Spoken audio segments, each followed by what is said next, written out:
Hi, welcome to 4th grade Ag Fair. I'm Max. I'm Crystal. And I'm Faith. We are live at the Ag Fair Convention Center to see what 4th graders have been working on. There are projects on the Midwest Plans, pizza, and more. Let's go to the convention center floor to see what's going on. Hi, I'm Lily and I'm here with the pizza group. Hello, I'm Callum. Hello, I am Xavier. Hello, I'm Boston. What can you tell us about making pizza? Products are 3. Our goal is to grow wheat and vegetables to make pizza with. What is in a wheat seed? The bran, the endosperm, and the germ. To make white flour, the bran and germ are removed. Whole wheat flour uses all the parts of a wheat seed, but white flour uses only the endosperm. Bran. The bran has a small amount of protein, vitamins, and fiber. Endosperm is the largest part of the wheat seed, and it has protein and carbohydrates, and it's the energy of the seed. Germ. The germ is the embryo of the sprouting section of the seed. Growing wheat and vegetables. We planted the wheat in the fall, and we planted the tomatoes in the winter. We used the wheat that the other 4th grade made last year, and Mr. Voth will harvest the wheat we planted and make a pizza with the wheat for the next 4th grade. We picked the tomatoes just in time to make the sauce. Making sauce and dough. We picked the tomatoes to put in the blender, and we all think we added a little bit too much basil because it turned out green. We boiled it, and then it was done. We tasted it, and it was pretty good. We made the dough out of whole wheat flour, and we added yeast to it, would rise and have bubbles. We put the tomatoes and basil in our pizza, and we put the tomatoes and basil in our sauce. We went to the lunchroom and put the pizzas in the oven. P.S. We made different types of pizza.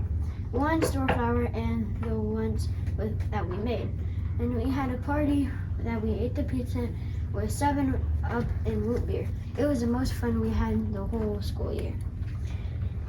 This is when Xavier, Tristan, and Crystal was putting on the toppings for the pizza.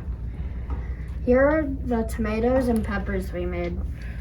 This is us standing in front of the pizza. Here are the pizzas ready to eat. This is when we were blending the tomatoes to make the sauce. Here are some classmates preparing the pizza dough. Thank you for coming. Goodbye. Hi, I'm Jordan and I'm here with the wheat processing group. Hi, I'm Cammie. Hi, I'm Macy. Hi, I'm Lily. What can you tell us about wheat processing? Wheat is used for. Wheat is grass that is known for its seed. The seed is ground into flour, and then we can use it to bake things like bread, pancakes, pizza crust, cupcakes, and so much more. And this is a life cycle. It goes seed, and then you're ready to pick it. This is when we thresh the wheat. This is when we took it over to the wheat thresher. And this is when we were cutting the wheat stems off. And this is a shot of us working to cut and separate the wheat. This is when we were separating the wheat kernels. This is our final ending. Most wheat used for food requires processing. Wheat kernels are harvested by a combine, which cuts the wheat from the stalk, then it collects the wheat kernels into a big bin. Later, the wheat is put into a machine that separates the shell of the wheat kernels from the seed. It is then ground up into flour. Wheat processing. First, we planted the seeds. Then it sprouted and we took care of it. Next, we separated the wheat and made it into flour. And we made pancakes and we are going to make pizza. Last, we will eat the yummy pizza. Thank you for teaching us about wheat processing. Hi, my name is Van, and today I'm with some shepherds.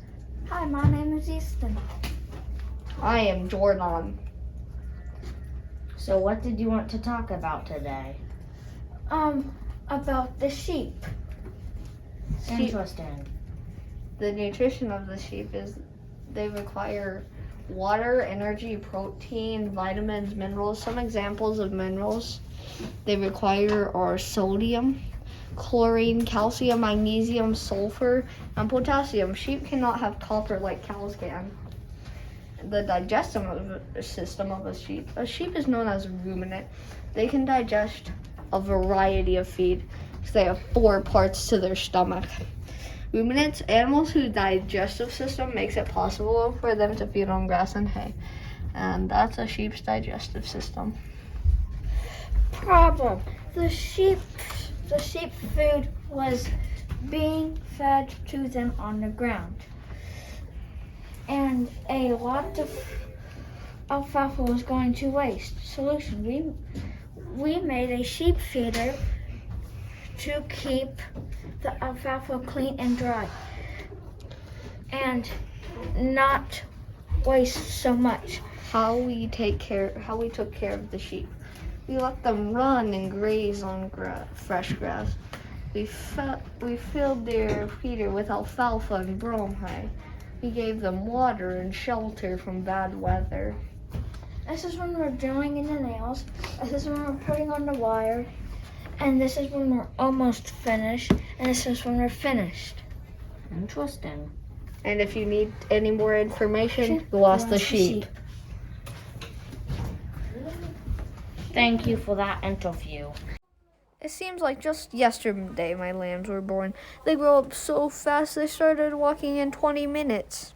When I was born, I drank milk from my mom. I was so hungry.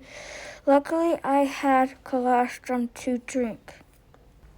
We are Dorper Katahdin mixed sheep, and I love alfalfa. It tastes yummy and delicious. It is very yummy and gives me lots of protein and helps with my milk production. I exist for meat because I have no wool, but I do have fur. What? Were raised for meat? Uh-oh, I don't think I was supposed to say that. Hi, I'm Macy and I'm here with the Native Plant Group. I'm Crystal. And I'm Faith. So what can you tell us about native plants? Why plant a native garden? You should plant a native garden because you do not have to keep planting it every year. It does not take a lot of water, and it provides food and shelter from pollinators. Planting in the garden. It took a long time, but we got it done. We had to watch out for other plants and not to pick them out of the ground.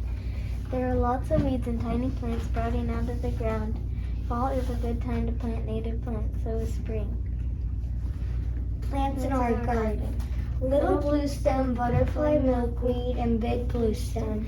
Asters, bee balm, and purple coneflower. Little bluestem is a native plant that can grow 18 to 24 inches. It is also our Kansas state grass. Spiderwort is a pretty purple plant that attracts pollinators. It is not just a cool plant, but it can be decor and other things. So be creative. The pollinators are honeybees and butterflies and other kinds of bees.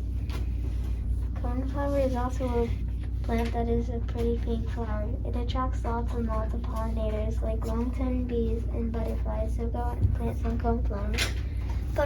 Butterfly milkweed. Butterfly milkweed is a native plant. It has bright orange flowers and attracts butterflies, especially monarchs. Monarch butterflies lay their eggs on the plant, and caterpillars eat the plant when they hatch and release the tree. Big bluestem. Big bluestem grows 6 to 8 feet and is also a native plant. It can go even tall as a horse. This is a chart of how long some roots can grow. Like Dottie and Blazing Star can go to 19. Their roots can go 19 feet deep. And like Compass plant can go super deep. Hi, I'm Tammy, and I'm here with some real estate agents. Hi, I'm Max. I'm Miles. I'm Van. And I'm Tristan. What can you tell us about your property? Well, here's one of our houses in the Midwest that we're selling. Recreation and what you can do in the Midwest. The Midwest has a lot of sunflowers, so you could farm them for the seeds. I like pumpkin seeds more.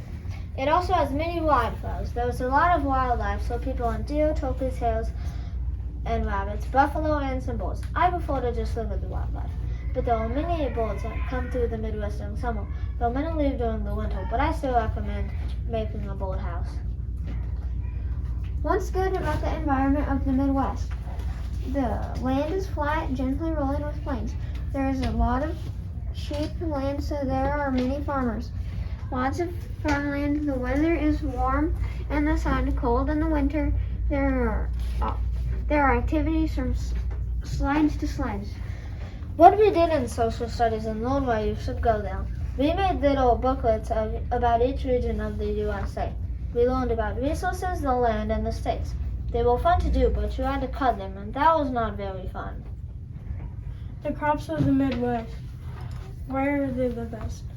Wheat's extra shell layer protects itself during the harsh winters, and we use machines that harvest it. It takes off its shell.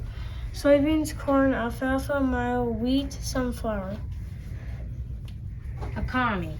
The Midwest grows a lot of the world's crops.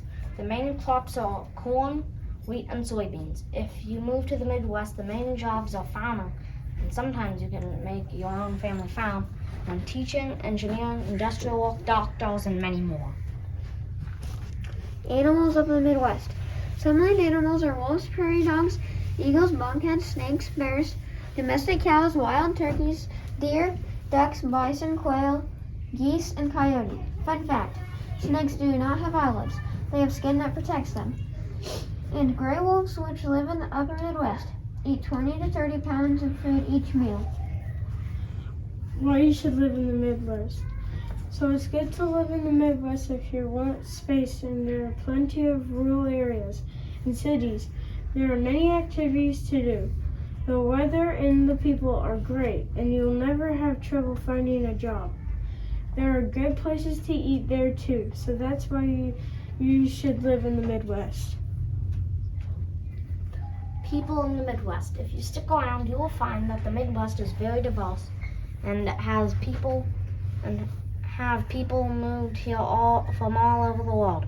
That is because there is food and that is because there is unique food and celebrations. The Midwest has a lot of nice people. We also have this game. It's called the Midwest Box. It's where you put a state out, and if you guess what state it is correctly, then we'll give you a piece of candy. Do you want to try?